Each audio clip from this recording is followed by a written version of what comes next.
예, 반갑습니다. 여러분, 오늘도 예배의 자리에 나와서 하나님을 사랑하며 하나님 앞에 무릎 꿇고 예배하는 모든 분들에게 하나님의 놀라운 은혜와 은총이 함께 하시기를 주님의 이름으로 소망합니다. 옆에 계신 분들과 인사를 못 드린 것 같은데 아주 반갑게 당신이 계셔서 정말 행복하고 좋습니다. 당신이 계셔서 정말 행복합니다. 예. 인사하시기를 바라요. 러시아의 위대한 작가인 톨스토이는요, 자신의 책 안나 카레리나라는 책의 첫 문장을 통하여 다음과 같이 행복한 가정을 묘사합니다. 행복한 가정은 모두 비슷하고 불행한 가정은 모두 제각각이다. 행복한 가정은 모두 비슷하고 불행한 가정은 모두 제각각이다. 이 문장은 매우 짧은 문장이지만 우리의 삶과 가정을 돌아보며 깊이 새겨보아야 할 말씀인 것 같습니다. 사랑하는 여러분, 여러분이 꿈꾸시는 행복한 가정의 모습은 과연 어떤 모습이십니까? 사람들은 행복이라는 것을 참 복잡하게 생각하는 경향이 있습니다. 하지만 가만히 보면 톨스토이의 말처럼 행복한 가정에는 늘 비슷한 공통점이 있습니다. 가족 구성원들이 서로를 존중하고 깊이 신뢰하며 가족 구성원에 대한 따뜻한 마음이 있는 곳, 이것이 행복한 가정의 모습입니다. 결국 사랑이 중심이 되어야 한다는 말입니다. 이런 가정에는 늘 행복한 웃음이 넘칩니다. 그리고 이런 모든 가족들은 이런 사랑의 모습을 통하여 가정 안에서 쉼을, 평안을 얻게 됩니다. 그런데 또 가만히 보면 불행한 가정은요, 그 이유가 참 다양합니다. 가족들끼리 말이 안 통해서 불행합니다. 돈이 없어서 불행함을 느낍니다. 자녀와 부모 사이에, 부부 사이에 서로 상처가 쌓여서 불행하다고 느낍니다. 너무 바빠서 서로가 서로의 마음을 이해하지 못하다 보면 결국 가족 간의 오해와 상처만 남게 됩니다. 우리가 늘 가까운 사람을 향해서 내가 진심을 다하는 행동을 하지 못하면서 소홀히 하면서 늘 속으로 생각하는 마음이 있습니다. 이런 생각을 하죠. 그래도 내 아내는, 그래도 내 남편은, 그래도 내 자녀는 내 마음을 다 이해할 거야, 다 알고 있을 거야, 내 사랑을 알 거야 라고 이야기할 때가 있지요. 여러분 어떻습니까? 말하지 않고 표현하지 않아도 상대방이 제 마음을 다 이해해 줄까요? 어떻습니까? 아니지요. 우리의 마음은요, 말하지 않으면, 표현하지 않으면 전해지지 않습니다. 왜냐하면 사람의 생각이나 마음은 그냥 아무 것을 하지 않아도 생각만으로 전해지는 것이 아니라 말과 행동으로 우리의 삶 가운데 흘러가는 것이기 때문입니다. 옆 사람 보면서 한번 고백해 보시기 바랍니다. 부부라면 더 좋아요. 옆 사람 보면서 고백해 보세요. 미안합니다, 사랑합니다. 고백해 보세요. 미안합니다, 사랑합니다. 예. 감사합니다, 수고하셨습니다.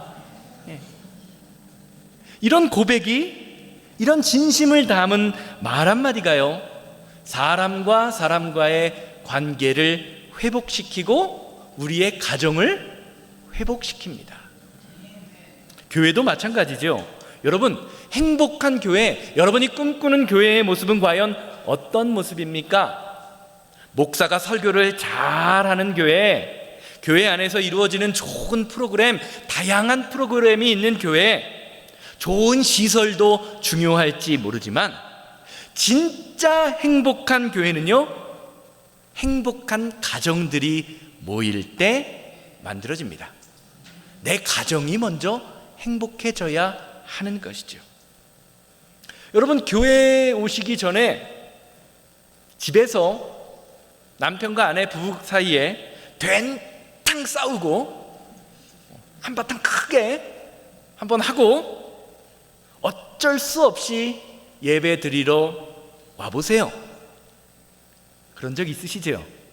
어떠세요? 있으십니까? 없으십니까? 저는 있어요. 있어요. 어때요?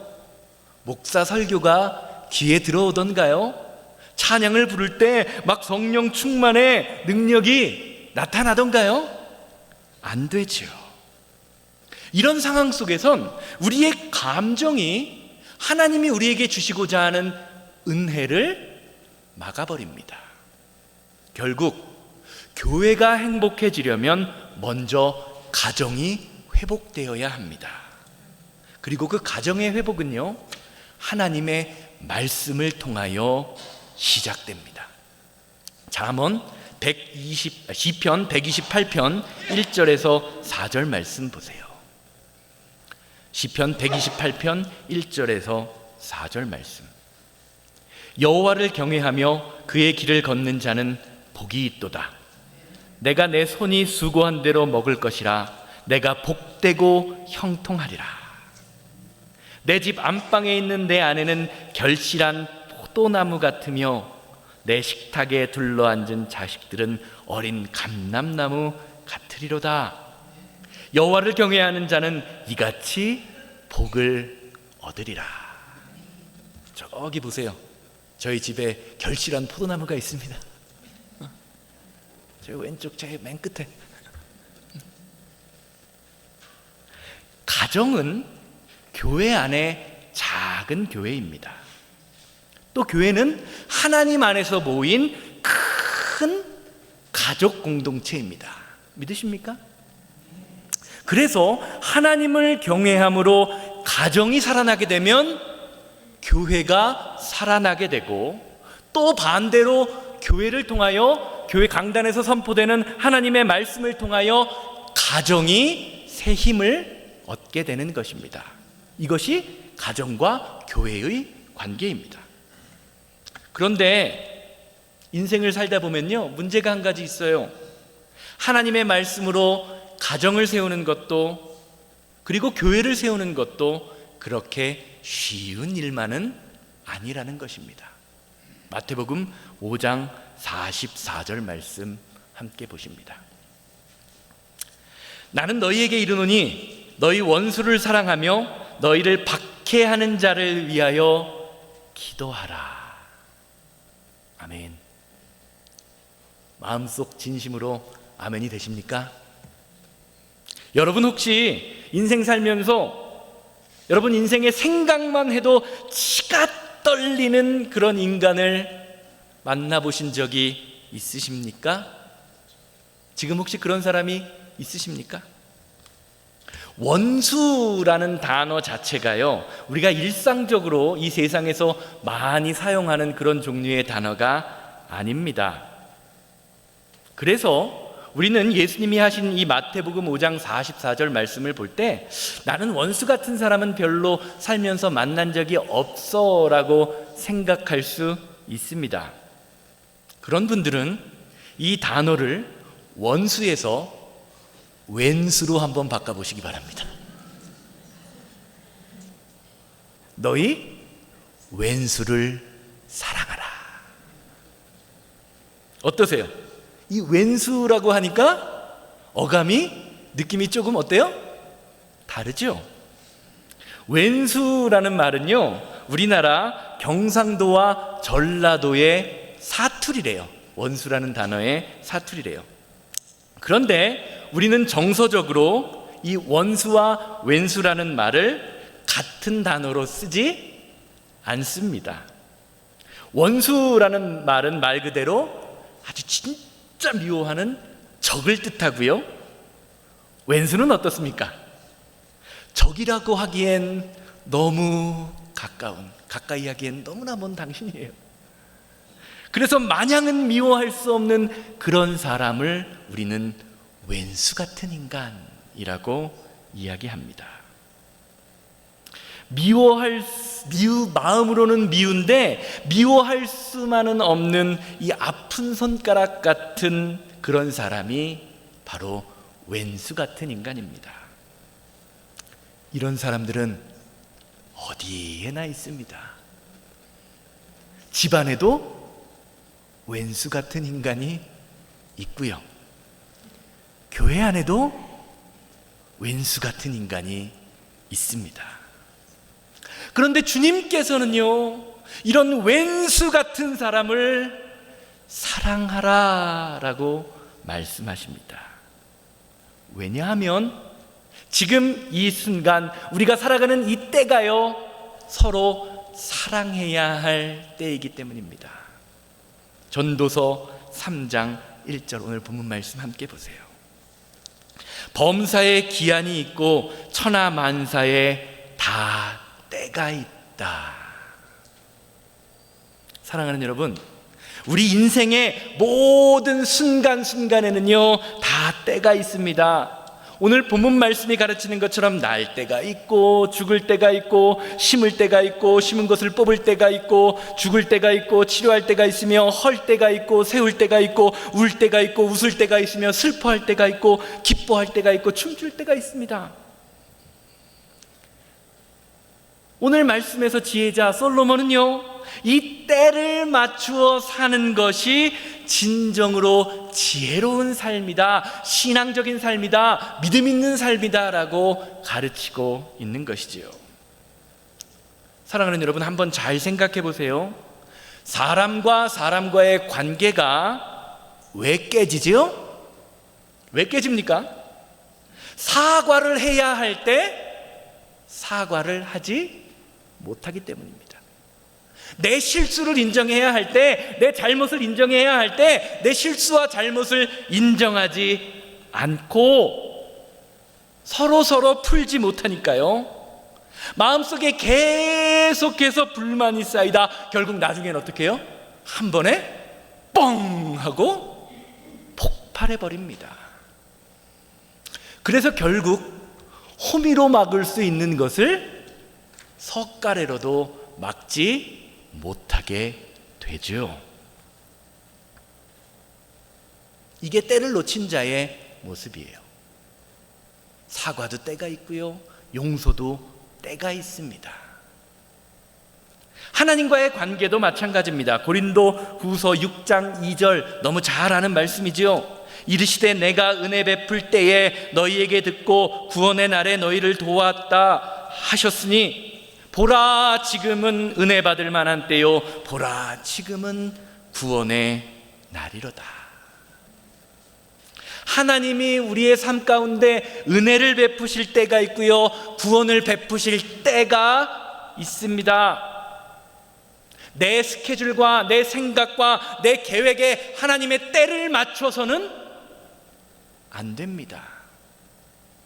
9절 말씀 보세요. 일하는 자가 그의 수고로 말미암아 무슨 이익이 있으랴.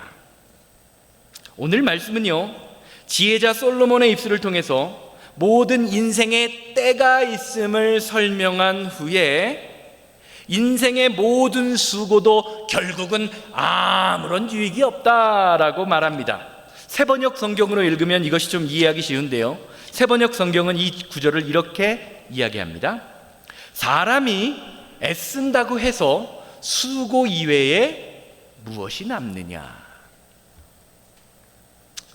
사실 이 말씀은요, 솔로몬이 전도서를 읽는 모든 성도들에게 이야기하고자 하는 전체적인 주제입니다. 전도서 1장 2절에서 4절 말씀에서 그것을 이야기하죠. 전도자가 이르되 헛되고 헛되며 헛되고 헛되니 모든 것이 헛되도다. 해 아래에서 수고하는 모든 사람의 수고가 사람에게 무엇이 유익한가? 한 세대는 가고 한 세대는 오되 땅은 영원히 있도다. 이 전도서의 말씀을 말씀 그대로 잘못 읽게 되면요, 우리 인생 열심히 살아봐야 남는 것은 수고밖에 없구나라는 염세주의에 빠지게 됩니다. 그런데 전도서는요, 단순히 인생의 허무함을 말하는 글이 아닙니다. 하나님 없는 인생의 노력, 하나님 없는 인생의 결과의 허무함을 저와 여러분들에게 가르쳐주는 말씀이 바로 전도서이지요. 9절 말씀, 아까 읽은 9절 말씀에서 이익이라고 번역된 히브리어 단어는요, 단순히 금전적인 보상이나 이익을 말하는 것이 아닙니다. 단순히 눈에 보이는 이런 이익이나 보상, 물질을 넘어 인생의 의미 있는 열매나 영원한 가치를 이야기하는 단어가 바로 이 이익이라는 단어의 뜻 속에 담겨져 있습니다. 쉽게 말하면 우리가 일상생활에서 하는 모든 수고와 노력 가운데 정말로 우리에게 남아있는 것, 우리가 한 모든 노력 가운데 영원한 의미와 가치가 있는 것이 무엇이었느냐라는 것을 묻는 표현입니다. 사랑하는 여러분, 여러분 지금까지 살면서 열심히 노력하면서 남들 못지않게 힘들게 어렵게 사셨잖아요. 그렇다면 그 여러분의 가정과 사업장과 신앙생활을 통하여 어떤 믿음의 가치, 어떤 영혼의 가치를 남기셨습니까? 아직 그 남기신 것이 없으시다면 어떤 믿음의 가치를 내 인생, 내 사업장, 내 가정을 통하여 남기고 싶으십니까? 이것을 설명하는 것이 바로 이어지는 10절 말씀입니다. 10절, 11절 말씀인데요, 먼저 10절 말씀 보시기를 바라요. 하나님이 인생들에게 노고를 주사 애쓰게 하신 것을 내가 보았노라. 오늘 말씀은요, 하나님이 인생에게 노고, 수고, 일하게 하셨다라는 말을 통해서 오늘 우리가 내 삶의 현장에서 힘쓰고 애쓰는 삶이 결코 의미 없는 것이 아니라 하나님이 하게 하신 것임을 알려주고 있습니다. 지금 내가 수고하고 애쓰며 가정 속에서, 사업장에서, 교회에서, 관계 속에서 이런 무겁고 힘든 어려운 짐을 지고 가는 것이 다 하나님의 은혜 가운데 있는 믿음의 과정이라는 것입니다. 이걸 깨달을 때 우리의 믿음이 성장하게 됩니다. 때로는 모든 것을 다 내려놓고 싶을 때가 있지만, 때로는 정말로 힘들어서 포기하고 싶을 때가 있지만, 그 수고 가운데 하나님이 하시는 일을 보게 되고 하나님이 나에게 이것을 맡기셨음을 고백하며 힘쓰고 애씀 속에서 때를 따라 아름답게 하시는 하나님의 은혜의 손길을 경험하게 될 것을 오늘 본문 말씀은 저와 여러분들에게 알려줍니다. 이어지는 말씀 보세요. 이 수고하고 애쓰는 사람들에게 어떤 결과가 일어납니까? 11절의 결과가 일어난다는 겁니다. 하나님이 모든 것을 지으시되 때를 따라 아름답게 하셨고 또 사람들에게는 영원을 사모하는 마음을 주셨느니라. 그러나 하나님이 하시는 일의 시종을 사람으로 측량할 수 없게 하셨도다. 아멘. 사랑하는 여러분, 성도는 영원을 사모하는 마음을 품은 사람들입니다. 제 이름이 공교롭게 영원이라 저를 사모하라는 것은 아닙니다. 저를 사모하는 것은 제 아내만으로 충분합니다. 영원을 사모하는 마음을 가진 사람들이에요. 쉽게 말하면 성도는 이 세상을 살아가면서 이 땅의 것을 바라보고 땅의 것만을 추구하며 살아가는 존재가 아니라는 겁니다. 영원한 하나님 나라의 가치를 품고 살아가도록 하나님께서 우리에게 힘쓰고 애쓰게 하시는 그런 보냄을 받은 존재라는 겁니다. 결국 오늘 말씀처럼 오늘 이 순간 내가 모든 일을 해나가는 과정 속에서 우리는요, 하나님이 하시는 일의 시작과 끝을 알 수는 없을지도 모릅니다. 그러나 결국 모든 일들이 우리를 향하신 하나님의 뜻 안에 있고 하나님의 선하심 가운데 있음을 믿음으로 고백할 때 저와 여러분들의 삶 속에서 하나님이 허락하시는 때를 분별할 수 있는 믿음의 능력이 우리 가운데 임하게 될 것이라고 오늘 말씀이 우리에게 알려주고 있는 것입니다. 이런 점에서 때를 허락하시는 것은 하나님의 몫입니다. 왜요? 하나님이 때를 주시기 때문입니다. 그러나 그 때를 분별하여 때에 따라 그에 알맞은 일을 해나가는 것, 그것은 저와 여러분들의 몫이요 믿음의 영역입니다. 때를, 쉽게 말하면 때를 하나님께서 허락하시지만 누구나 그 때를 따라 열매를 맺는 것이 아니라는 것입니다. 그래서 오늘 말씀은요, 하나님이 주신 때를 따라 사는 사람들의 삶을 다음과 같이 증거하죠. 전도서 3장 12절에서 13절 말씀. 사람들이 사는 동안에 기뻐하며 선을 행하는 것보다 더 나은 것이 없는 줄을 내가 알았고, 사람마다 먹고 마시는 것과 수고함으로 낙을 누리는 그것이 하나님의 선물인 줄도 또한 알았도다. 사랑하는 여러분, 성도는 기쁨으로 선을 행할 줄 아는 사람입니다. 12절에서 이렇게 말하잖아요. 기뻐하며 선을 행하는 것보다 더 나은 것이 없는 줄을 내가 안다. 전도서 3장에서 말하는 이 선이라는 단어는요, 하나님 보시기에 좋다, 합당하다라는 뜻입니다.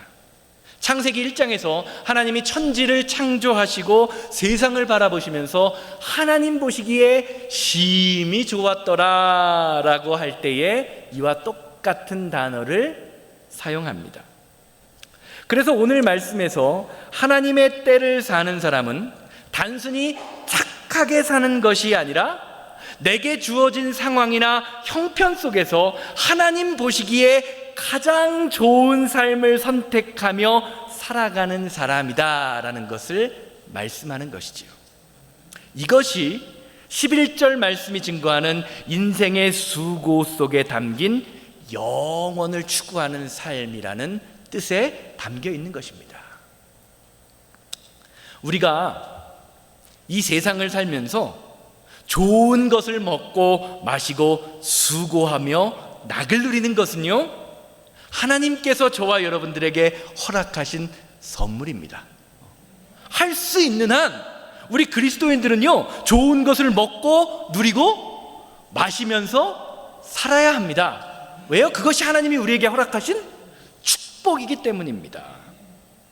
그러나 우리가 성도라면 좋은 것을 먹고 마시고 수고하고 낙을 누리는 것 자체가 목표가 되어서는 안 됩니다. 이런 것들은요, 하나님을 기뻐하는 성도가 누리게 되는 믿음의 과정 속에서 우리에게 나타나는 현상입니다. 그리고 그 과정 가운데 성도는 어떤 사람이냐? 하나님의 때를 분별할 수 있는 사람이라는 것입니다. 하나님이 주신 때를 분별하여 지금이 하나님이 주신 것을 마음껏 누릴 때이면 어떻게 해야 돼요? 마음껏 기뻐하며 낙을 누리고 살아야 합니다. 그리고 지금 이 시간이 선을 행할 때이라면 어떻게 해야 돼요? 선을 행하는 삶을 살아야 합니다. 지금 이 시간이 사람들과 함께 먹고 마심으로 감사하며 교제를 나누고 행복해야 할 시간이라면 그때를 누리며 살아야 하고요, 지금 이 시간이 온 가정과 교회가 하나가 되어 나누고 섬기고 베풀며 살아야 할 때라면 베풀고 나누고 섬김으로 하나님을 향한 우리의 사랑을 표현할 수 있어야 하는 것입니다. 이것이 성도가 누리고 우리가 이 세상을 사는 방법이라는 거죠. 갈라디아서 6장 9절 말씀 보세요. 다 성경은요, 모든 것이 때가 있다라고 이야기해요. 우리가 선을 행하되 낙심하지 말지니 포기하지 아니하면 뭐가 이르되? 때가 이르되 거두리라. 사랑하는 여러분, 지금은 사랑으로 선을 행할 때입니다. 믿으십니까? 많은 경우 우리는요, 때를 놓치고 살아갑니다. 사랑할 때임에도 불구하고 미워할 때인 것처럼 씩씩거리면서 살아가고요, 일어날 때인데도 힘이 다 빠져서 넘어있는 채로 한숨만 쉬다가 포기할 때가 너무 많이 있습니다. 원수를 사랑하기는커녕 왼수, 마땅히 사랑해야 할 사람들조차도 사랑하지 못할 때가 참 많이 있지요. 그러면서 핑계를 댑니다. 하나님, 내 삶이 너무 바빠서요, 내 사업장이 너무 바쁩니다. 하나님, 아직 나는 준비가 되지 않았습니다. 주님, 내가 이것만 잘 되면 그때는 하나님께 충성하겠습니다. 여러분, 비행기 타보셨나요? 비행기 타보셨죠? 비행기 타보셨으니까 미국에 와 계시겠죠. 예. 비행기 타보셨죠? 우리가 만약에 비행기를 타러 갔는데 비행기 시간을 놓치면 어떻게 되죠? 어떻게 되죠? 우리 기다려줍니까? 안 기다려줍니까? 출국 수속하는 데 가서 내가 오늘 너무 바빠서 늦게 왔습니다. 내가 준비를 다 못해서 늦게 왔습니다. 아직 짐을 다 못 싸서 조금만 더 기다려 주십시오. 이런 핑계를 댄다고 비행기가 기다려주던가요? 아니죠. 정한 때가 되면 그냥 떠나갑니다. 이것을 알기에 우리는 비행기를 탈 때 어떡하죠? 부지런히 공항에 갑니다. 최소한 2시간, 넉넉히 잡으면 3시간 전에 가서 아무리 지루해도 꼼짝하지 않고 그 게이트 앞에 앉아서 출발대를 기다립니다. 그렇게 해야 비행기를 온전히 타고 갈 수 있어요. 그런데 왜 우리가 성도라고 하면서 이렇게 비행기의 때는 잘 지키면서 하나님이 우리에게 허락하신 때를 놓치면서 살아갈까요? 왜일까요? 사랑하는 여러분, 하나님이 우리에게 주시는 그 때, 사랑의 때를 분별해야 합니다. 그리고 그 때를 분별하는 유일한 방법은요, 하나님을 바라보는 것입니다. 시간을 알려면 뭐를 보죠?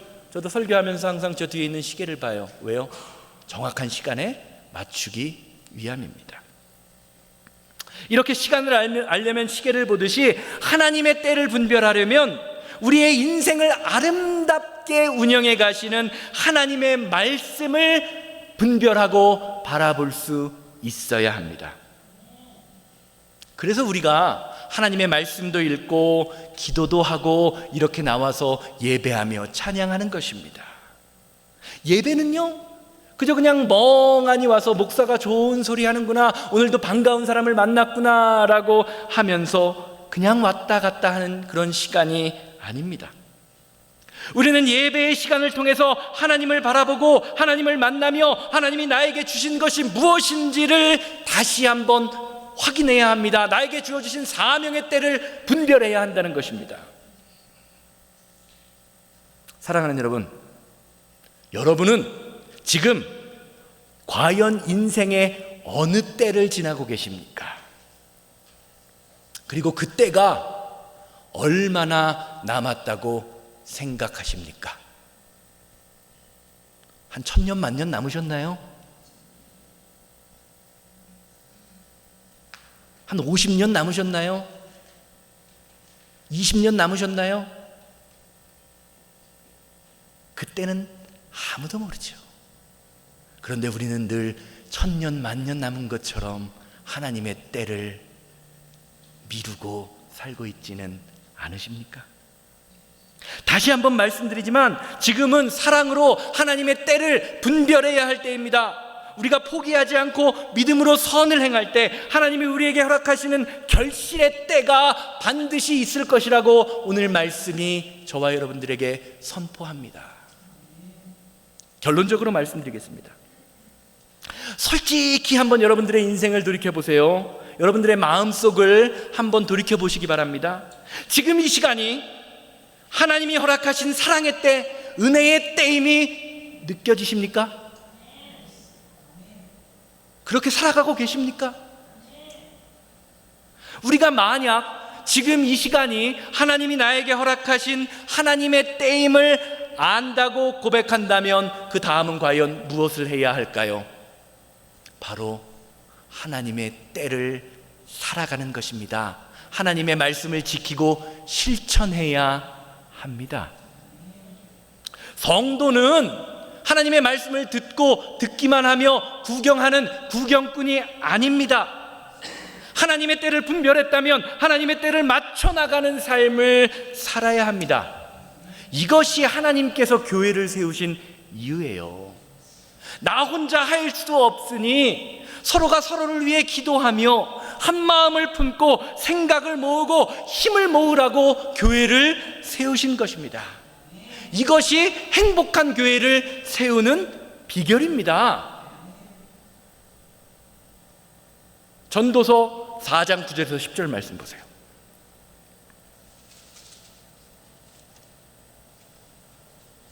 전도서 4장 9절에서 10절입니다.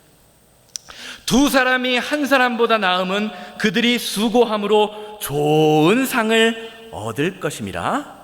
혹시 그들이 넘어지면 하나가 그 동물을 붙들어 일으키려니와 홀로 있어 넘어지고 붙들어 일으킬 자가 없는 자에게는 뭐가 있으리라? 화가 있으리라. 옆 사람 한번 보세요. 얼굴 한번 보세요. 진지하게 보시기 바랍니다. 이 옆에 있는 이 사람이요, 내가 쓰러졌을 때, 내가 일으켰을 때 나를 일으켜 세워줄 사람입니다. 여러분, 우리가 힘들고 어려울 때 우리에게 힘을 주는 사람입니다. 이것을 알라는 겁니다. 제가 지난주에 말씀 중에 예배의 자리를 바꿔서 잘 모르는 사람, 친하지 않은 사람 곁에 한번 앉아보자 라고 말씀드렸어요. 오늘 의지적으로 한번 그렇게 해보신 분, 다음 주에 또 물어볼 겁니다. 혹시 식사할 때 매일 먹는 친한 사람과 먹지 말고 평소에 잘 모르는 사람과 교제하자라고 말씀드렸습니다. 의지적으로 한번 실천해 보신 분 계십니까? 행복한 가정의 모습이 늘 비슷한 것처럼 행복한 교회의 모습도 늘 비슷합니다. 그러나 우리 안에 있는 그리스도인의 자세와 모습 중에서 하나라도 깨어지면 그때부터 우리는요, 서로를 향한 따뜻한 시선을 잃어버리게 됩니다. 쉽게 말하면요, 교회에 와도 형제를 봐도 은혜가 되지 않습니다. 말이 거칠어지고요, 마음이 다치고 오해는 커지고 결국 사랑이 식어버립니다. 교회 안에 있어도 내 마음은 교회와 점점 더 멀어지고 하나님과 멀어지고 우리 형제, 나를 일으켜줘야 할, 내가 일으켜줘야 할 또 성도들과 멀어지게 됩니다. 함께 예배하지만 마음은 하나가 되지 못하는 것입니다. 오늘 예배를 통해서, 그리고 하나님께서 세우신 이 새생명 공동체를 통하여 사랑을 잃어가던 사람이 기도함으로, 서로 일으켜줌으로 그 안에 사랑이 회복되기를 주님의 이름으로 소망합니다. 마음속에 있던 미움과 다툼과 오해와 원망이 있던 가정이 예배를 통하여 그 안에 화해가 시작되고, 이기주의가 가득한 동네에서 예배하는 사람으로 인하여 사랑이 회복되고 정이 회복되는 이 콜로라도 스프링스 지역을 저와 여러분들이 오늘 이 예배를 통하여 만들어가게 되기를 주님의 이름으로 소망합니다. 사랑의 때는요, 멀리서부터 오는 것이 아닙니다. 내가 행하는 사랑의 말, 나로부터 시작되어 가까운 곳으로 퍼져나갑니다. 그러니까 내가 주님을 향해 받은 그 사랑이 진짜라면 그로 인한 그 사랑이요, 내 식구, 내 가족, 내 형제, 우리 속회, 우리 교회를 통하여 풍성히 임함으로 말미암아 우리 교회를 통하여 사랑의 때가 시작되는 믿음의 역사가 오늘 이 시간부터 우리 교회를 통하여 풍성하게 드러나게 됩니다. 이것이 하나님께서 저와 여러분들을 새생명교회라는 공동체로 함께하게 하신 이유입니다. 다 같이 자리에서 일어나셔서 이 세상을 살아가는 동안에 부르시고, 주님, 하나님이 나를 사랑하셔서 예수 그리스도의 그 십자가의 은혜를 허락하셔서 하나님의 때를 살게 해주셨는데, 우리의 이기적인 마음과 세상을 바라보는 나의 그 생각 때문에 하나님의 때를 분별하고 살지 못했던 어리석은 우리의 마음과 생각을 주님 용서하여 주시고, 이제는 이 세상을 살면서 하나님이 우리에게 허락하신 영원한 하나님의 때와 은혜와 사랑의 능력 가운데 풍성히 젖어서 하나님의 말씀으로 하나님의 때를 분별하며 그 때를 실천하며 살아가는 믿음 되게 하여 주시옵소서. 찬양 부르고 통성으로 기도하고 축도로 예배를 마칩니다. 이 세상을 살아가는 동안에 나의 힘을 의지할 수 없으니 기도하고 낙심하지 말 것을 주께서 참 소망이 되시니 주의 길을 걸어가는 동안에 세상에 거들지할 수 없으니 감사하고 낙심하지 말 것을 주께서 참 기쁨이 되시니 하나님의 꿈이 나의 비전이 되고 예수님의 성품이 나의 인격이 되고 성령님의 권능이 나의 능력이 되길 원하고 바라고 기 하나님의 꿈이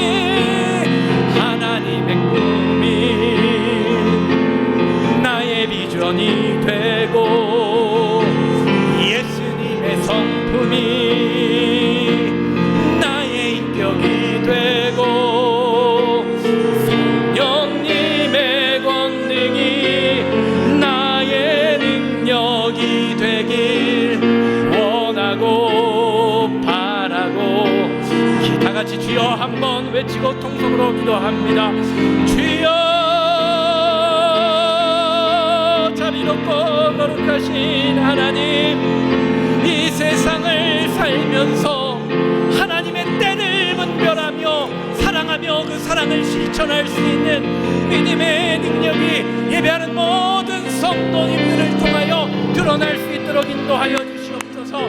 하나님이 우리에게 때를 허락하셨는데 그 때를 알지 못하고 분별하지 못하며 세상을 향하여 갔던 우리의 모든 죄와 허물을 아버지 하나님 용서하여 주시어서 이제는 더 이상 세상에 이끌려가는 그런 인생이 아니라 하나님의 말씀과 하나님의 은혜와 하나님의 능력으로 아버지 하나님이 주시는 귀한 말씀의 때를 분별하며 살아가는 믿음의 능력이 오늘 예배하는 모든 성도님들을 통하여 드러날 수 있도록 인도하여 주시옵소서. 가슴을 치며 심령을 치며 사모하는 영혼을 아버지 하나님 우리에게 허락하여 주사 예수 그리스도의 말씀이 우리의 삶의 방향이 되고 예수 그리스도의 말씀이 우리의 삶의 능력이 됨으로 말미암아 다시 한번 하나님이 우리를 일으키시는 구원의 때 은혜의 날임을 고백하며 성령 충만의 은혜로 살아가는 믿음의 능력이 예배하는 모든 성도님들을 통하여 날마다 나타날 수 있도록 주여 인도하고 역사하여 주시옵소서.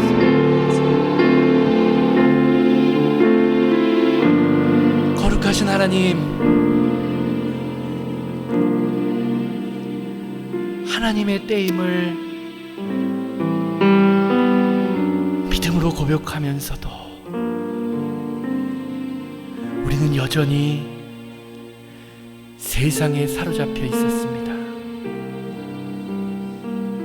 가능하면 이런 핑계 저런 핑계를 대며 때를 놓친 적이 너무 많이 있음을 주님 용서하여 주시고